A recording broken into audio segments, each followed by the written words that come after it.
ఒరే నువ్వా కళ్ళు మూసుకొని తోలుతున్నావేంట్రా? నీకు మీ బాబుకి కళ్ళు నెత్తికెక్కినాయి. బండి మొత్తం డ్యామేజ్ అయిపోయింది. అది బాగు చెప్పాలంటే 10,000 అవుతాయి. ఫోన్ చేయి మీ బాబుకి. అలాగే బాబాయ్, ఇప్పుడే కాల్ చేస్తా.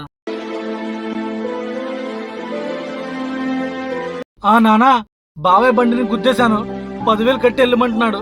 తొందర రా నానా. ఏరా మీ నాన్న ఇంకా రాలేదేంటి? ఏంటి చెప్పు.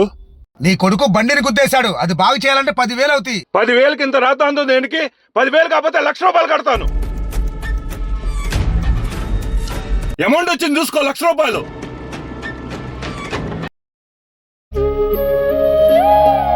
అదేంటి నానా, బాబాయ్ బండికి 10,000 అయితే ₹1,00,000 కొట్టావేంటి?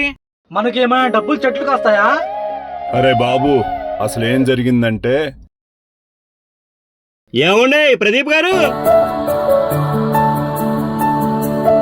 మీకు మీ తమ్ముడికి పడతగా మీకు గుడ్ న్యూస్. ఏంటది? మీ తమ్ముడు ఎవరి దగ్గర ₹1,00,000 అప్పు చేశారంట. వాళ్ళు వచ్చి షాప్ దగ్గర రచ్చ రచ్చ చేశారు. సాయంత్రం లోపల మీ వాడు ఆ డబ్బులు కట్టకపోతే షాప్కి తాళం వేస్తారంట. రేయ్, మా తమ్ముడికి నాకు మాటలు లేకపోవచ్చు వాళ్ళ ఆవిడ వల్ల, కానీ వాడి కష్టాల్లో ఉంటే అన్నగా నేను తట్టుకోలేనురా. నేనున్న గర్భంలోనే ఏడాది నువ్వున్నావు తమ్ముడా, ఇప్పుడు నువ్వాడా నేను ఈడా, మనకెందుకు అడ్డుగోడ తమ్ముడా.